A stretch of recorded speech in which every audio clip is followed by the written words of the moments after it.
Shut up. You make me sick. Well, not from me. That was from the Speaker of Parliament, the Right Honourable Bagbin. We get into that all-important matter as we host Alhassan Suini, Member of Parliament for Tamale North, and Dr. Dixon Adumakukisi, Member of Parliament for Anyaso Utuum. Now, apart from this, we're going to be talking about other topical matters as well, but our focus is going to be on Parliament. Later, expect us to get into the situation to do with our students in Ukraine and Russia. But let's get into the studio. Gentlemen, good morning to you. Good morning. Good morning. Thanks for having us here. You make me sick. That's what I like to know. You don't make me sick. But trust I me. I hear you. How did you feel hearing those words from the Speaker and the threat that if some of you do not behave, if you keep acting in unparliamentary manners, which you would not find in other parliaments across the world, not the Knesset, not the in the UK, the House of Commons, the House of Lords, and the rest, they comport themselves. Why are you people not comporting yourselves? You are frustrating the right Honourable Speaker. Why? Well, good morning. And as I was saying earlier, thanks for having me here. Yesterday was quite interesting. In fact, before we even ended the day, this was headlines across the nation. You know, that Bagbin, in his element, was very upset with us. Bagbin fires Parliament. But that two things. One, I'll commend him for something he said. Which is what? That the 8th Parliament is unusual. Right. And there's something different about the 8th Parliament. And we need to be reminded about that repeatedly. So I will commend Mr. Speaker for reminding us about that. Granted, with regards to the decision made, I'm very much in support of what Joe Wise did, and you may ask me why. I'm a proponent of making sure that governmental institutions work, and I believe that governance would only improve if all of our governmental institutions are working appropriately. And in that sense, if we strengthen all agencies, if we strengthen the needed governmental institutions, then one, even the president's work is much easier. And in that sense, we have a process whereby budgetary concerns are taken through. And in this case, the expenditure for COVID-related monies has been put in the current budget and for all of us to see. Right. Now, mind you, we're in 2020. But just a brief, add-on.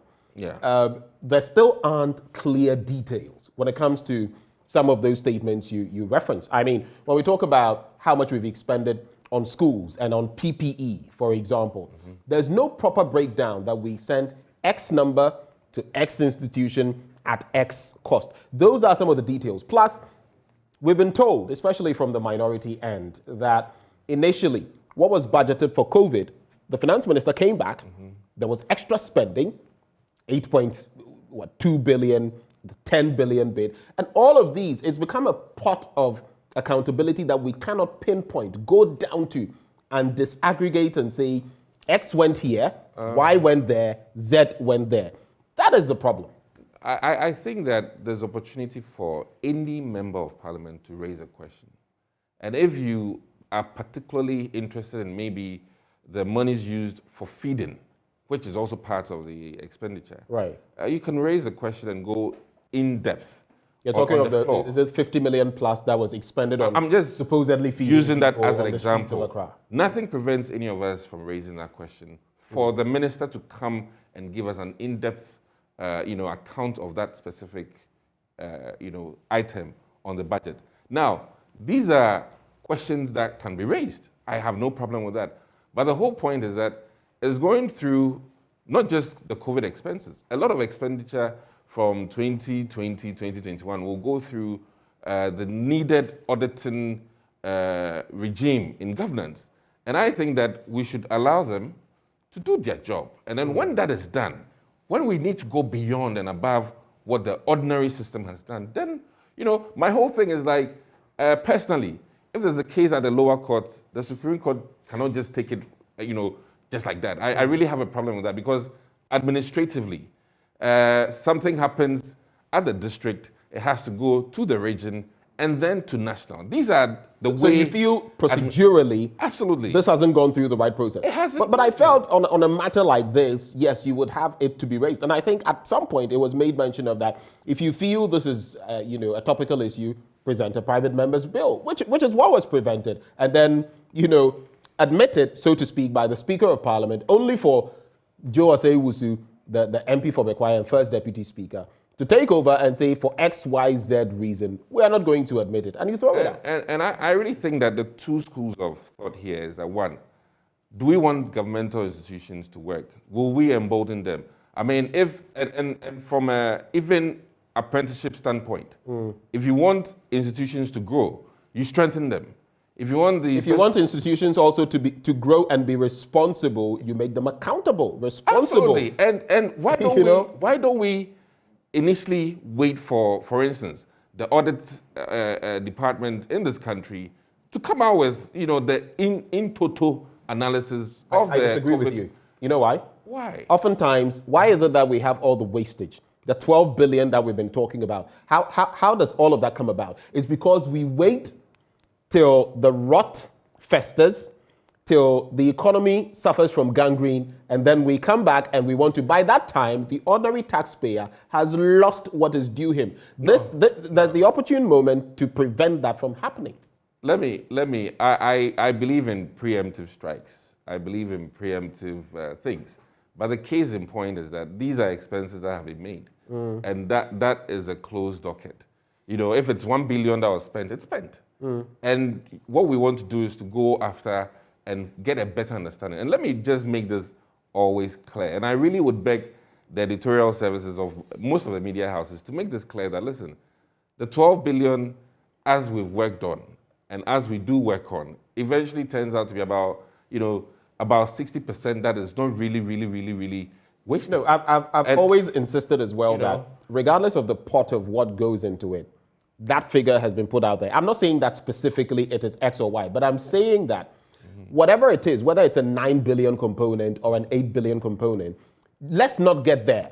Because what I've seen, when you talk about the Auditor General's report will come out, my point was that by the time it gets there, the harm has already been done. No. Remedying the situation, usually when it comes to, surcharge this person and that, it tends to be futile. Let me say this. What's in the budget is what's already spent. It's not a proposal of trying to spend. So because it is spent.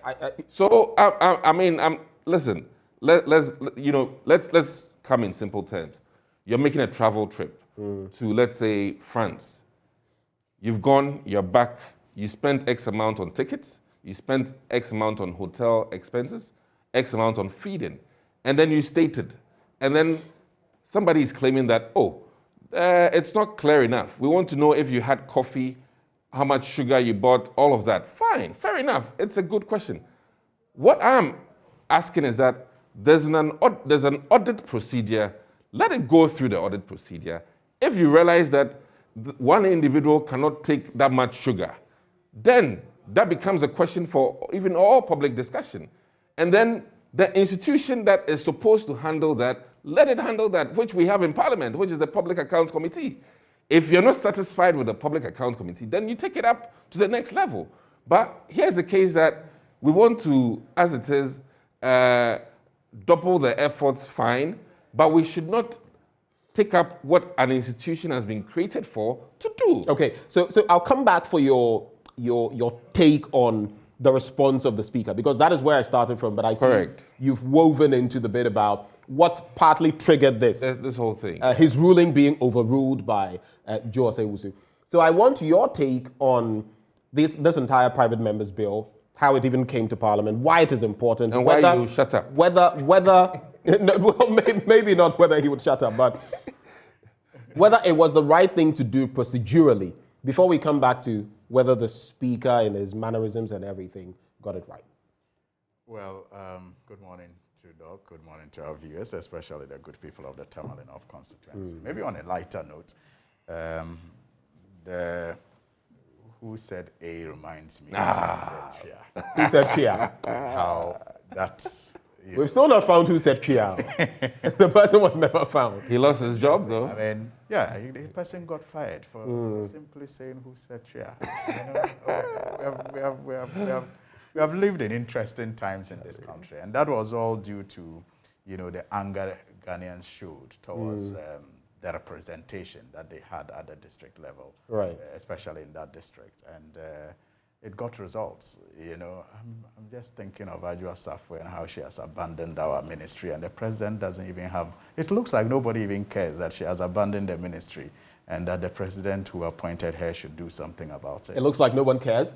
I don't really get the. Are you telling me, as a member of parliament, you've not heard from their side, even someone who has been with her? I just don't want to. Yeah, I mean, from their side. I'm saying from their side. I mean, people have come out to call her out and say, I'm saying this is not the right thing to do. You see, I'm just talking about how we got the Who Said Chia sacked, compared to how Adwoa Safo is still on TikTok, MP Bakope. And the president is flying around and chilling. You might want to check out her account. She deactivated it, but she's back. She's back, right? She's back. That's good. But, what happened, or what has been happening in Parliament, especially in relation to the Speaker, and how his rulings are overturned, this being the second time, for me shows the magnanimity of those of us in the National Democratic Congress. And I think that the government must learn from it. I mean, the Speaker is in charge of the House. And on the two occasions that the, Deputy Speaker, overruled his decisions, he could have showed power. He could have come back to undo what the Deputy Speaker did. And what that would have resulted in. Right. A sort of power play. For me, to be honest, that was a standout for me. Of all the things that happened, I actually thought, following proceedings, that he was inching towards that. So when he did not do it, I felt, oh, wow. I'm telling you. I mean, regardless of everything. Excuse me to bask in that glory and say that is the magnanimity you find with those of us in the National Democratic Congress. It's not always the show of power and authority at every point in time. It's about working together. It's about, understanding that, people may have different views and may not really be bent on undermining you and bringing you down. So you are broad-minded. You take their decisions even when you disagree with it in a way that you do not bring about conflict. And I think that's what Speaker Bagbin He did end by talking about working together. Exactly. I think that's what Speaker Bagbin has been doing. And I'm saying that the government must learn from that kind of approach. Right. Instead of always wanting to show we are in charge and you can, go bend the sea or hug the transformer. No. I mean, there must be a way for you to work with people that you even have authority over. Right. Without making them feel small, without making them feel without unnecessary like they don't matter. Yeah. So I commend the Speaker for that, and I think that we all need to learn from that attitude moving forward. But on the substantive issue of the motion, clearly, I think the Deputy Speaker got it wrong, and I disagree with Doc too when he makes the point that we have institutions already that are, mandated to carry out these audits. We're talking about real-time audits here, and how that impacts... Real-time auditing being what you are doing with the private members' bill. What we are doing with the private members' bill. And how that impacts even government's own agenda of convincing people that they are transparent. For example, the hula baloo about the e-levy, mostly for some people, is because of lack of accountability. For some people, that is the reason why they do not even find a reason. I mean, they do not find the need to pay any more taxes. Now, this lack of transparency relates mostly to the funds that the government received during COVID and how they expended those COVIDs. So you want people to believe that you utilize those funds well, so that you can even engender confidence in them to want to contribute more through an e-levy. You want the e-levy now.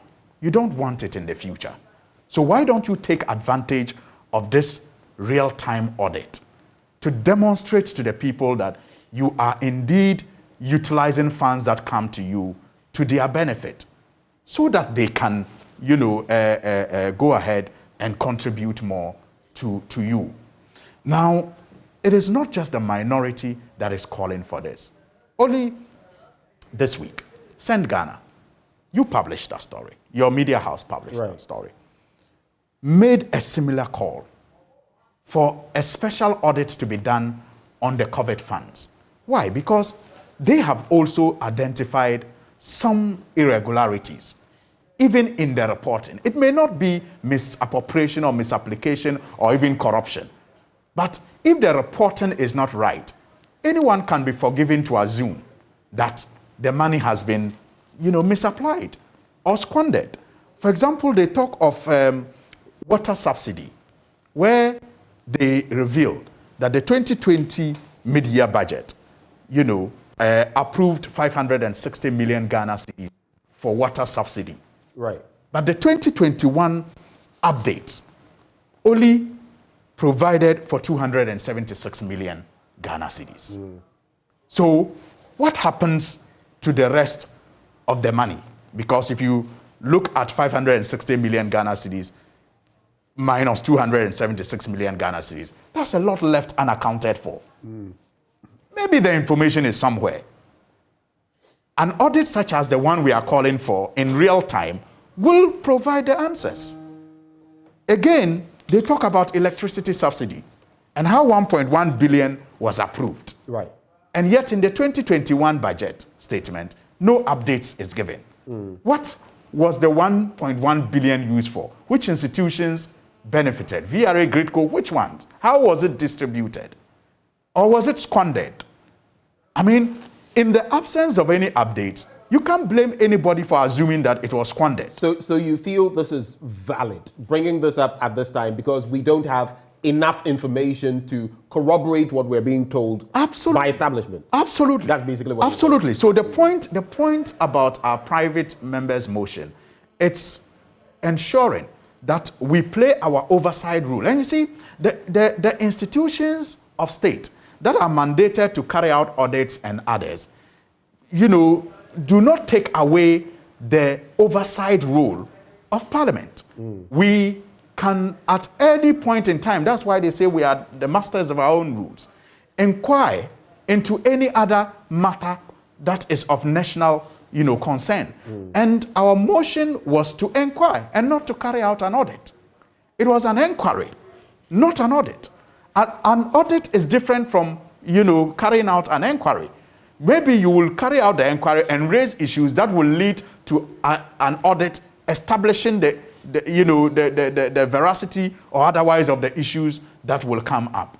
So the Deputy Speaker got it wrong, and I think the government, if they support what the Deputy Speaker did, is also missing an opportunity to tell a story of how transparent they have been as far as the management of COVID funds is concerned. It is an opportunity missed. Right. If indeed they have nothing to hide. Unless, of course, it is the case that they stole the money. It's just like when somebody steals money, and I'm just being very practical.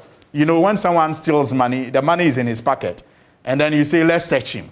He's obviously not going to be very cooperative for a search to be conducted on him when he knows the money is actually Do you feel the first Deputy Speaker should apologize to Parliament and maybe to all Ghanaians for his action? Well, I think that will be far-fetched. I think that he must understand that the Speaker, who is his boss, has shown a lot of magnanimity. Between the two of them, he may want to render an apology to the Speaker and perhaps mend his ways moving forward. He may want to render an apology to the Speaker. That is what I would do in his position, and perhaps seek proper guidance going forward on how to, determine issues such as the one that he was faced with. And when he is not sure in future, I think that he must, we can always suspend the House for 5 minutes, 10 minutes, 15 minutes, and consult with the Speaker on how to move forward. He should not get to a point where the Speaker will have to also disagree with him and want to reverse his decisions publicly. And this would be the second time that he's done that. Exactly. And hold it right there. And they say that when you push a man, to the wall, your shoulders are going to lock. Doc, now, do you have something to hide from your end as NPP? I mean, if you have nothing to hide, and some people have had the same line of thinking, if you have nothing to hide, why all this pushback? This is not it. You have nothing to hide. Just go along with the process. One key thing, and there's always what we call precedence, and there's always what we call procedure. And my only thing is that I'm on the other side where I'm saying that we need to embolden, strengthen governmental institutions to do their work. And I'm of the opinion that instead of doing added on things, when we have clearly functional bodies doing this job, I'm for making sure, because in one breath, I believe that government institutions are not very efficient, okay? And these are some of the inefficiencies we create. Duplicating of efforts is so common in governance. And I think that these are some of the unfortunate incidents where clearly, yes, a budget statement has been made, and in the budget there are items, and somebody has questions about it. And as we've always known, budgets are re-looked at severally, post, quote-unquote, humorously, let me put it that way. And as it stands, this is not real time in any way. It isn't, because it isn't a proposal and then we can stop. Well, maybe not. I'm sure when he used real time, maybe not to hold brief for him, but maybe not real time in the proper sense of the word or the phrase, but more of something closer to reality than waiting till the entire cookie crumbles and then you try to and let's be mindful of this. And hear me out. The money has been spent. I get that bit. The Absolutely. money has been I get spent. that bit. So there's not cookie going bad. If it's gone bad, it's gone bad already. Let me ask you, Alhassan. When I talk about real time, when I talk about real time. Okay, so let him conclude. Let him conclude. Yeah. You have the opportunity to talk. I think that, one, I'm of the opinion that governmental institutions should be strengthened and made to work well, and it improves governance in totality. Right. And I really think that that money, whatever the amount, is spent already. All right, thank you. Your quick reaction. See, when I talk about real time, Doc must understand that COVID alleviation is not over. We are still raising funds for COVID and, recovery programs. E-levy is supposed to be one of it. The World Bank has just announced a 4.3 billion something package with over a number of years. So this may not even necessarily be retrospective. Exactly. It may be moving forward. Exactly. So you are looking at what you have done with the resources that have come to you to deal with the situation. And perhaps through that, you learn lessons on how to now, apply what you are now generating or getting. So part of the idea is that mechanisms be put in place so that even moving forward, if we've not followed certain processes or done certain things you would have wanted in Parliament, now we can do them moving forward. So where do you feel, though, the buck stops or part of the blame should be put when it comes to ministerial, angling to the conversation? Is it the Health Minister, Kwekwe Adjumamenu, or is it the Finance Minister, Ken Ofori-Atta, who should have gone further? Because in the end, when you speak to the Finance Ministry, they will tell you, well, we've put out the figures. If you want the details, go to the Health Ministry. Yeah. Where do you feel the buck stops? And are we here because maybe the Honourable Health Minister has failed to come to the floor of Parliament to give some of the details he could have given to prevent this? So you see why a bipartisan approach will help answer all these questions of who to blame, even though I don't think the intention will be to, find a scapegoat. Not necessarily blame, yes, but yes, where, yes. where The intention, to start with the groundwork. So a bipartisan, inquiry into this matter will let us know, because you see, it's interesting. It's interesting. Can I finish? Can I finish? It's interesting that when we're considering the 2022 budget statement, the estimates, right. when we're considering the estimates, it's interesting that there were COVID expenditure done under certain ministries where the ministers were not, informed about it. For example, you had some expenditure in the foreign affairs, budget statement that the ministry claimed they had no knowledge of it, because all the, procurement and whatever were done at the Ministry of Finance, but in the name of foreign affairs. You had similar things even under Lands Ministry. So it cuts across. Right. The COVID, expenditure cut across all sector ministries. You had some under education, right. some under health, some under lands, like I've indicated, some under, foreign affairs. And just as I have said, some of the ministers did not even know that such expenditures were made in their name. So an inquiry will establish the total funds that came, how those funds were distributed and utilized, so that everybody will come to terms with how well or not we used the funds that came to us to be able for to the tell whether purpose the of funds are commensurate, or at least what Yes. we say we've spent Yes. are commensurate Yes. with Yes. what So, we for did example, with the funds. for example, the Send Ghana concern that I just raised, when we said we allocated 576 million Ghana cedis to subsidize water for all of us to enjoy, we will want to find out whether, for example, Ghana Water Company actually distributed water worth 576 so million the point Ghana is made. cedis. The point And is then made. the accounting, the update is 276 million. We'll want to know where the balance is. You understand? If Ghana Water did not pump water to the tune of 560 million, and for which they were only given 276 million, we want to know where the balance is. Maybe it's still available. Fair, and we right? may not need e-levy. Fair, pretty fair. But so I want us to move forward. Okay.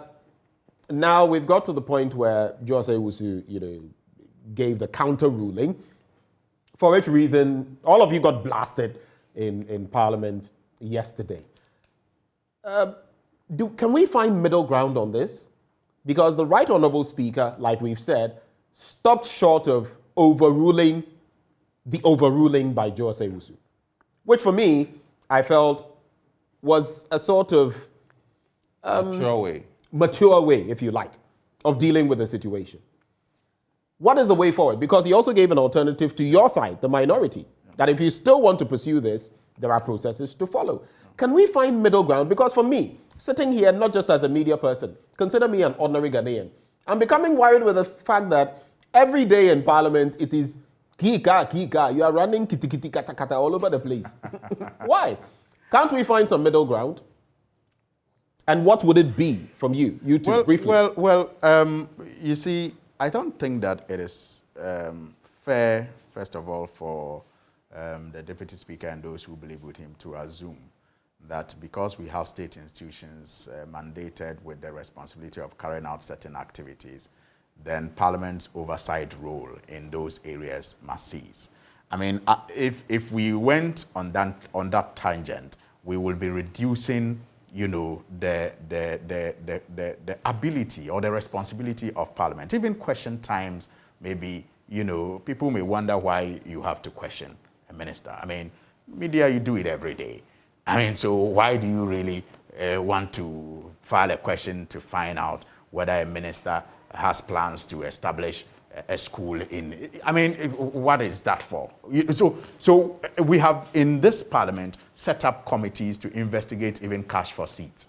We have in this Parliament set up committees to investigate the procurement. I mean, you have the procurement ministry, the audit. What is the way forward? So I'm saying that we must not limit the responsibility of Parliament when it comes to carrying out oversight. The way forward, as I have heard it being discussed among leadership, is for the Deputy Speaker's, ruling to be challenged, through a substantive motion, as suggested yesterday by the Speaker. And so it is not, off the table yet. The private member's motion bill is not off the table yet, because I believe that our side will challenge the Deputy Speaker's ruling through a substantive motion.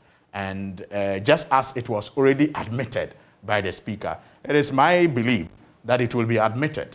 And, a committee will be formed. And we expect cooperation from the governing NPP. Because, like I said, it is an opportunity for them to tell Ghanaians that they are not corrupt. All right, Doc, your way of moving forward on this. I think that, in all honesty, it is important that government is transparent and more accountable. Right. It's very important.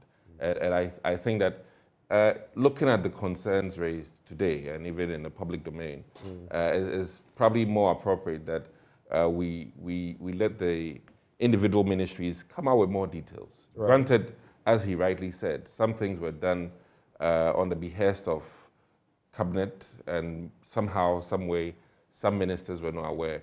And the COVID management was a very unusual management, and we need to also pay particular attention to that, some decisions had to be made out of the empowerment we had given the president to have bigger authority to do things that he would not have done in normal times.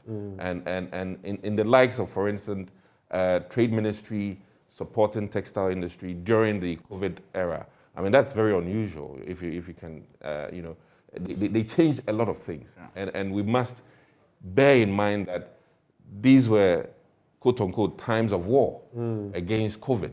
And as we well know what's happening currently in Ukraine and Russia, it's definitely not the time to ask Putin how much it costs to bomb one of those, So I think that we should bear in mind that it was unusual times, and some of the things that were done procedurally were compromised because of the times we're in.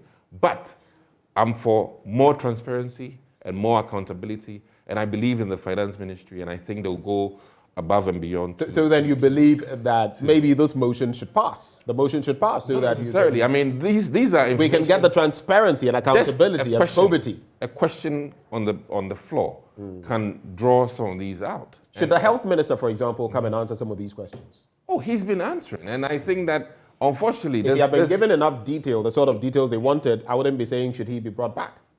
There's the health committee, okay, and maybe I would love for us to wait and see what the health committee's report is on COVID alleviation and what was done. And then likewise works in housing, because I think the water program, and let me just add carefully that all the monies wouldn't be just necessarily water. I'm sure there were infrastructural challenges, pumps and whatever issues. See, even what you're saying now, corroborates why we need those details. Because when you put it in that box, someone will think, oh, it all went into water. Now it could be, like you're saying, that there's more to it than just... Yeah, I mean, when you give Ghana Water money, they have to rehaul their pumps. They also use electricity to work. Exactly. So let's be mindful. So it's a basket of... It won't be necessarily just water, drunk by all of us. Let's quickly do this. I'd always like to acknowledge some of what you send through. This one coming through from Erickson says, and it's a related conversation, so I'm bringing it in. The people that are happy to squeeze out every coin is using e-levy, using e-levy are never ready to account for the money given them. That is Erickson. Co-mentor Pillar 2 says, no matter the NDC's demonstration and propaganda, e-levy baba live. Musa Abatua says, the Right Honourable Speaker, Alban Bagbin, has stamped his authority on dealing with unruly MPs who turn the House into their bona fide property and are doing what pleases them without following laid-down procedures. They are planning to pass the e-levy by hook or crook. That's why some MPs are making the Parliament unattractive. Their conduct both on the floor and outside is shocking. I hope you pray the Speaker will continue to put the House in order. And you say hashtag drop killer e-levy now. Let me also just acknowledge that Rashid Shaban is watching us all the way from Nigeria. Okay, so the speaker basically showing you who is the big boy in Parliament. You want to roll with the big boys? I think we should maybe someday we should play that song for Joe. I think yesterday he had Joe Sewusu running kitty kitty and running kata kata because he was like, hey, you want to cheat with the big boy? Yeah, and the shut up. And, Charlie. Or maybe shut up. I know my level. Maybe outside the chamber we'll have a logo. We won't shut up. I mean, I don't know. We won't shut up. That might be. Hey, are you sure you want to do that? Listen. We're supposed to vocalize the sentiments of the Ghanaian people in the chamber, and we should not be shut up. You have rules to follow. We should not be shut in up Parliament. You know, so we will vocalize. We'll continue to express the sentiments of the Ghanaian people on the floor.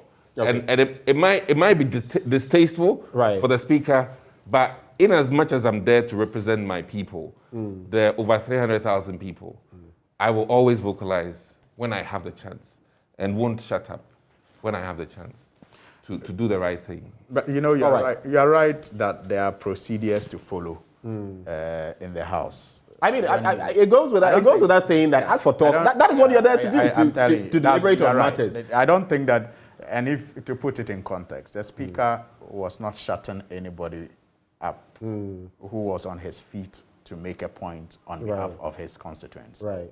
He was shutting up people who were the murmuring voices, and all of that. Who were not taking on board the pieces of advice that he was seeking to share with us, and you know, resorted to murmuring and even not paying attention and engaging each other, you know, whilst he was talking. I don't think the Speaker will shut anybody up who is on his feet to vocalize, you know. And we've had from the floor of Parliament people, you know, hurl certain things at the Speaker in terms of telling him that he's not right and all of that, and maybe even suggesting he should shut up in the past. We've had that. So I just want your quick take on this. Let's not stretch it too much. Let's not belabor the point. The Speaker did what he did. Some industry watchers, I think I heard Dr. Rashid Rahman say yesterday that he supports what the Speaker did in terms of the fact that this has never happened before in the Fourth Republic. And some of the things you know you should be observing in Parliament, you are not. For example, the hoisting of placards. Now it is going down. I mean, I remember the Bloody Widow incident, which was unfortunate, really, from your end, Alhassan Suini. I'm sure maybe today, looking back, you would regret it, but it was something that was done. Your side has done similar things. So it's from both sides. I don't even want to get into who was right or who was wrong, because two wrongs don't make a right. But you've not done the right things. Some are suggesting there are certain cordial things you should do for decorum to prevail in Parliament that you've not been following. The Speaker is laying down the law. How does that wash with you? And then the other bits about the tone of what he did. Gentlemen, the two of you, don't be political here. Be factual. Be honest. Okay. So from my end, one, I want to reaffirm this, that we'll do our very best, but we're human. And quite frankly, when you boil up, you misbehave sometimes because we're human. So I want to. The Speaker, having boiled up, misbehaved. I'm going to talk for myself. I want to assure Ghanaians that we'll continually be very professional about our work. And granted, in the legal domain, emotions also get the very best of us. And we'll try as much as possible to be very appropriate in our choice of words, very appropriate in our manners. And I really think that to prevent this rolling out onto the streets, we'll do our very best. And granted that I still think that, you know, it's important, it's good the Speaker is being stern and firm, but it could have been done in a very different way. I mean, we're adults. Did he get carried away? Did he get emotional? We're adults, for crying out loud, and you know, we will conduct ourselves appropriately. And I really think that this goes to both of us, and you know, sometimes to. I agree, but before you go on, I agree from Yeah. both ends. Sometimes you get supercharged and all of that, but I'm asking, did the speaker get too emotional? I think did he go got overboard? I mean, to say that we make him sick, I mean, that's a bit too much. And this could have been done, quote unquote, you know, behind sort of closed doors. But if he did it behind closed doors, it wouldn't send the sort of messages that sent now, would it? Well, to each their own. I really think that sometimes, you know, it's important that we chastise ourselves a bit because of the image, you know, of Parliament. And the more we make it sink, the worse off we are as a country. Al-Hassan, I meant for this to be pretty short, so I'll give Even though your intro was pretty long. All right. He's taken just about 2 minutes. I was watching, so you see, you're right. I mean, the issue of placards and demonstrations in the House, whether in funeral club and showing red cards, you know, have been criticized roundly by people as behavior that is unparliamentary. I share in that, and sometimes that is the kind of, you know, consensus on what is wrong and what is right that I like, you know, to see us move forward. For example, when you gave I mean, I don't want to go into the contents of the placards, but when you gave the example of the Bloody Widow, you know, I had a scuffle with the speaker. That it was then the Deputy Speaker, Joe Wise, when that issue came up. I mean, context matter. I mean, for example, on that issue, maybe on the day if I was in Parliament, I wasn't in Parliament though the day they carried those placards, but maybe on the day if I was in Parliament, maybe I wouldn't have carried a placard that would say Bloody Widow. Maybe I would have carried something that will still say what I wanted to say without using the Bloody Widow thing. But the next day, so you feel that incident was unfortunate? The next day, was it unfortunate? I'm just telling you how it happened. The next day, you know, I did an intro and I'm building on it. Right. The next day when I came to Parliament, that was when, you know, a proposal was made for those who carried that placards to apologize for carrying those placards. And that is when I got a bit upset. You know, not because I didn't think that if people felt disturbed about it, there was a need to render an apology, but because I did not see a genuine, you know, approach to resolving the matter, you know, in a way that members will all feel satisfied. Because we were talking about the other side also holding placards in the past. So the premise... So the premise I'm making is that right. the round condemnation that, okay, you have done that is bad, you have done this is bad, so let's move forward, is always the way to go in my view. And not to say, okay, you did that in the past, which was wrong. You have done this, which is wrong, so apologize. No, I mean, it's for me, it's not a fair approach. Right. And I think that the speaker yesterday was spot on when he made the point that this is a different parliament, one that we haven't seen before, not even under Gold Coast. And so we must take opportunity as members of this historic parliament, you know, to lay a certain foundation that parliaments that will come after us will build upon. Okay. We must not miss this opportunity to make parliament, you know, play the role that it is expected to play in every democracy. Well, this may just be the turning point for Ghana's parliament. And as members of this historic parliament, I agree with the speaker that we must begin to do things differently. Okay. And what we do will become, you know, the reference point for parliaments to come. And speaking of, and I think Dr. Dixon Adomakukisi speaks for you as well when he talks about the fact that they're going to behave better in Parliament. I suppose the minority as well. You're also going to some of your engagements. But and in moving forward, like the Daily Graphic you know, captures today, plain spoken engagement, Council of States meeting with the leadership of the minority, and I'm sure on matters of national concern, national scope, even including maybe your posturing on the e-levy. Moving forward, maybe some of these things can be dilated on in a better way to prevent scandalizing, you know, Ghana and the entire world, because some of these things have ended up on the BBC, Al Jazeera, and the rest, and who knows where we're going to be trending. But you see, democracy comes at a price, right? And as much as I want to share in the concerns that some of the things that happen in Parliament are not very edifying, I think that sometimes we are too hard on ourselves as a people. Because, look through the history of democracies in the world. And what we are going through is not a phase that other democracies have not gone through. And I always will relish an opportunity to do the things that we do now, because of democracy,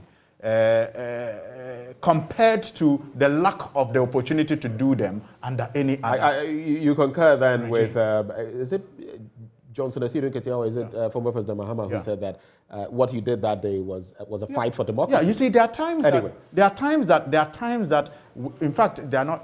That is what our Constitution enjoins us to do. There are times we may not be all suity and all diplomatic in the defense of our democracy, and it's all well and good if it is in the defense of our democracy. So let's put a full stop on that. The alternative is not the best for us. Right. Staying in Parliament, I want us to at least digest the Adwoa Safo situation and then take a brief look at Ukraine. Is it true that you've sacked Adwoa Safo from is that correct? I'm unaware of that. You're unaware? Unaware. We've seen some papers carry that. We've heard word from your party, even the deputy majority leader, inching towards that she's been sacked. Papers said your deputy majority leader. Our current chairman was dead when he wasn't dead. Papers say a lot of things. As far as I'm concerned, your deputy majority leader, Alexander Afenyo-Markin. Can we take his word for it, or should we take it with a pinch of salt? What was his word? I'm not aware, please. Basically concerning Adwoa Safo and her sacking. What did he say? Because I'm not aware of what he said. Paraphrasing, she's been sacked. I am not aware. But if it is so, I have not seen anything in writing. I haven't. And I think if she has been, we would know. And I think it will be headline news, and whoever has that letter would provide it. I remember the Ghana, is it Civil Aviation, the CEO? No, Ghana Airport. Ghana Airport's issue or saga. Before the guy even knew Jack, the letter was leaked. And in the same vein, I think that this is one of those that will be leaked quickly, if truly there was anything in writing. So with regards to Dominic Kwabena, I think that it is a bit above my pedigree, in the sense that she's my senior member of Parliament. But these are matters of legislative service. And we know why you are voted into Parliament. You are supposed to represent your constituency. And I'm doing that. And if someone is not doing that, whether on their side or yours, you should be able to say, you are not doing the right thing. I mean, one of the things you're supposed to do is to show up in Parliament. I can admit that she's not been there for quite a while now, over 15 times now. Is an issue. But I'm representing my constituency, and I'm doing it the best way possible, that I can. And on this matter, I'll revert to the former late president, Medimi Fiasem. On this matter, yes. I'll worry about Anyan Sotum. Although Dome Kwabena is my neighbor, or my... Have you heard anything from your senior concerning how she is, her state of health? And how do you react to the fact that we are told, and we don't know which currency, whether dollars or cedis, that some 120,000 was put into her account, a private jet was made available to bring her into the country and all of that? You would like such treatment, wouldn't you? In fact, I think... No, would you like such treatment? I think I almost have to also travel. But on a more serious note, I would hope that we have a full complement of our MPs, and I wish that was the case, barring unforeseen circumstances. This is a very peculiar scenario, and I'm happy to see the likes of the South Tong MP being a defender of... Oh, you mean the North Tong? North Tong, sorry, MP. Okudzeto Ablakwa. Being a defender, and for once, seeing that there's That's not good true. in using private jets. That's not and I mean, because I mean, literally, he's defending. No, that. just because he stands up for her, that does is not mean rather he's defending the that use is of rather private jets. interesting. But in seriousness, I think Domi Kobinya is hurting. She's a very wonderful MP, mother, and was taking very good care of the constituency. If for health reasons, be it post-delivery related issues or not, I can't say. I'm not her medical doctor. But these things can happen, you know, where after delivery you might have issues. I don't know. So let's set aside Adjua briefly. Since we're talking health, there is also word on the street that a number of your MPs are not so well. Of course, we'll not get into what is ailing them, but of course, and that is the reason, or part of the reason, you've not been able to bring the e-levy back to Parliament, because if it were just Adjua, it wouldn't be that. But I hear there are more. Yes, it's on both sides, but I can state, because I know, let me trouble my good friend, you know, OPK. For instance, he needs a surgical procedure done, and he's put it off, and it's a worry. It's a worry. So it's at least That on is OPK. OPK, and I mean, like I said, I'm cool with him, and I'll trouble him a little bit by putting this out there. I mean that, you know, it's one of the worries he needs, and others need urgent medical attention, and have put off all of those in sacrifice for quote unquote the public servant work, and it's unfortunate, and this is on both sides. Some need to have their heart functions checked here and outside, and then sometimes, I mean, doctors make recommendation that you should abstain from work for X number of days, and people are flouting medical advice and worsening their health conditions, and it's unfortunate.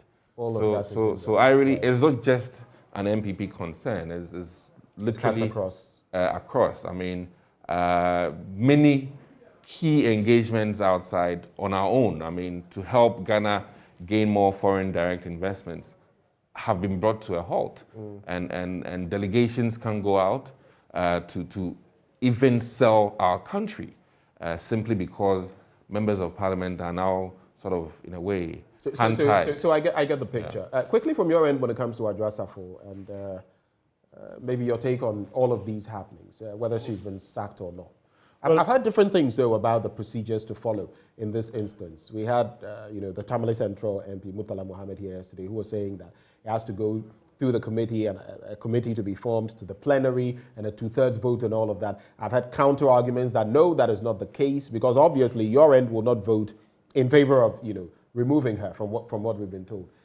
It's not. How do you feel about it, and what is the procedure to follow in Parliament? It's not obvious that if it's got to that point, our side will not vote in removing her from Parliament. And that is why I also think that Doc and maybe yourself have not been fair to the North Tongue MP, Samuel Okujeto Ablakwa. I think that he has not, you know, he didn't stand up for Adjua Safo. He has not stood up for Adjua Safo. He sat down. All he has said is that... Well, not throughout what he said, but at least he's also suggested that, I mean, he did mention that it is not right. I mean, the constituency deserves development, deserves to have their member of parliament all to that do the right thing. But he didn't call her. I think what he's saying is that he didn't call her out. No. The point is she's been pursued for a wrong that he thinks others are guilty of. So put them together. That's not standing up for her. That's just calling for fairness. That's standing up for fairness. That's not standing up for either of the culprits. That's calling for fairness. So I don't think it is fair. So points well made on that. Can I finish on it? That's not fair to say that she stood up for Adjua Safo. No, she is.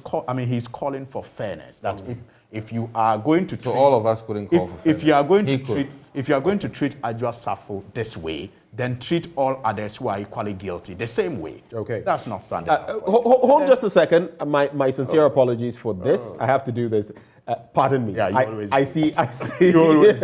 You always. This is not from. Yeah, because I always make that point.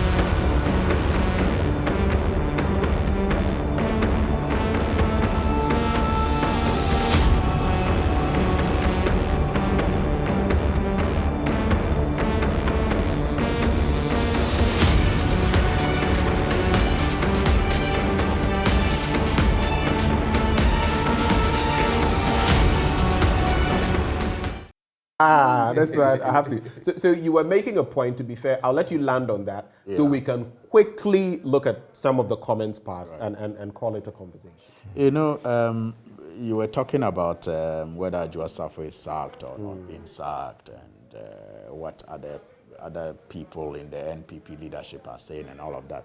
And I agree with you, it's a bit confusing. I have seen publications suggesting that she's been sacked. But in all of this, the impression it gives me is that Ghanaians, or if you like, some sections of Ghanaians, have been so tolerant of President Akufo-Addo and his vice, Dr. Bawumia, to the point that even when they are unable to do what we all expect them to do, we create the impression that they have done it. Because we all know how ministers are sacked.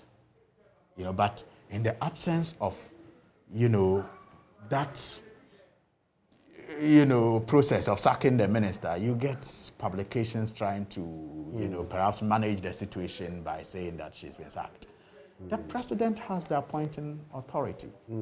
And if the minister is, you know, misbehaving, quote and unquote, you should just relieve her of her post. If you have no authority to remove her as a parliamentarian, don't you have the authority to remove her as a minister? Are you for her removal as a minister? Are you for her removal? I mean, owing to her absence? Let us be sincere. Under which government will any citizen tolerate this dereliction of duty of a minister? Who, under which government? Okay, so you are in support.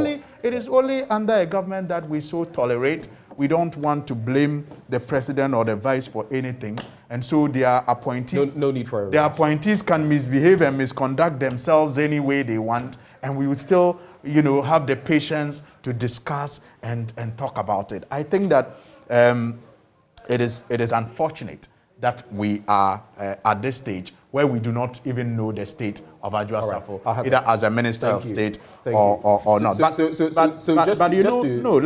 Please just be fair with me. I think that on the issue of her representation of Dom Kwabena, I agree with Mutala that the process is long, but I don't agree that it is automatic. That if it gets to a vote in the House, our side will not, you know, vote for her censure. A lot of things will be considered, and that will determine whether we'll vote for or against the motion. But just brief comments finally on. Okay, so before you come, I wanted to do this. I'm going to give you 2 minutes each, or a minute and a half, if you can manage it. You can squeeze in quick comments on what just showed from the streets of Circle, and then share your brief thoughts on Ukraine. What is happening? Our students, should we bring them back? Just put that together, both of you, and we wrap. If you don't want to talk about one, you can just go for the other. I'll start with you, Doc. Yeah, so the Ukrainian issue or situation, very unfortunate. I think I side with Americans in terms of protecting the sovereignty of Ukraine. And it's unfortunate that Putin is, as it is, trying to carve out another nation out of Ukraine. It's very unfortunate. He's basically trying to wipe them out of existence. Literally. And I really think that this comes down to the need to strengthen countries, militarily and also economically. And I'm sure that if Ukraine had that, considering what they did for other places like Germany, we would have been at a better place. And I'm happy that the other European countries are marshalling forces to help Ukraine, and I think it's appropriate. Now, with regards to our students coming back, at this point, I think it might be a bit too early. That's just my thinking. I think we should hang in there, see what the world authorities do. If there will be evacuations when other nations probably start, I think there'll be a window or door of opportunity for us to evacuate them if need be. This just came through. What is the role of Parliament, I mean, in all of this to evacuate students, bring them back? I interacted with some of them. I don't know whether you followed this morning. Yeah. One just came through on Saturday. Disastrous situation because he says no communication. Egyptian citizens, Indians and others, they've heard from their missions. For us, nothing, zero. And they are frustrated. So what role will Parliament play in all of this? We need to pose a question to our Foreign Affairs Ministry and have the Foreign Affairs Ministry answer to us as Ghanaians as to what steps or what they know. And I think that would be apt. And that would be an urgent question. It is an urgent question. Right. Well, over to you. So, yeah, I agree largely with what he has said, except that I don't agree that it is too early for us to do anything. I think that it is. I don't think he. I said evacuation. That's what he said. He said it's too early to evacuate. To consider evacuation. We should wait and see. So not anything. The students don't feel that way, trust me. Yeah, exactly. That's the point. That's where I disagree. I don't think that it is too early for us to begin to consider evacuation. Right. Evacuation is not just an event. It's going to take a whole lot of processes put in place for that to happen. And so we must begin doing that now, especially when we are told that communication lines are being cut off. Food supplies will soon become a challenge. And even the possibility of flying out is will also become a challenge. So I think we must begin to put the structures in place to ensure that they are evacuated from Ukraine as soon as possible, and even possibly Russia, because as we speak, Russia too is not safe when you consider how the other European countries are coming together. And we are told that Biden will address the world later today. You know, we don't know what the U.S. will also be intending to do and all of that. Putin is still threatening that anybody who crosses his line is going to, see something in the line of fire. In the line of fire. And so it's pretty tense now. And so we must be working on how to evacuate our citizens at this point. Now, on the attitude very briefly displayed by the citizens that have just been spoken to, I'm a bit disappointed. I think as a people, we are too docile. I mean, and you see, that's why it works to your benefit too when you are in power. No. In fact, trust me, I have never liked a docile attitude towards even my politics. Be an active citizen. I love and when I was on radio, 20 seconds I counted. When I was on radio, what I always urge my listeners to do was to be active listeners. I like that thing because you see, it is what makes you better. There are times I'll open my phone lines and say, criticize me. Let me know what you think I'm not doing right. Because it makes you better. And they say people get the kind of government they deserve. And so when we are lackadaisical, when we think that, life goes on, we will get that kind of treatment. We will get that kind of treatment from leaders every time. And so I'm a bit disappointed. Even as they appreciate the problems, life goes on. That is not how the West developed. Their citizens demanded better and got angry when better. I was listening to Mensa Otabil the other day when he talked about the difference between floods in Africa and floods in the Western world. When the cameras are showing, flood victims in the developed world, you see the anguish.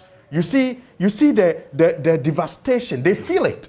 But hey, we wave at the cameras and we laugh and we smile. And so we get the kind of treatment. This is where we cap off the conversation. Once we have them in here, we never end the conversation. Even we continue talking afterwards. But thank you, gentlemen, for joining. Alhassan Suini, of course, Member of Parliament for Tamale North. And we have Dr. Dixon Adumakukisi, Member of Parliament for Anya Soto. Thank you so much for coming. Thank you. We take a break now. We'll be back as we wrap up on the AM show. A lot more coming your way. You don't want to miss the rest of it. We'll be telling you about the UTAX strike and those votes from the 15-member institutions. What have they been up to? Find out when we return.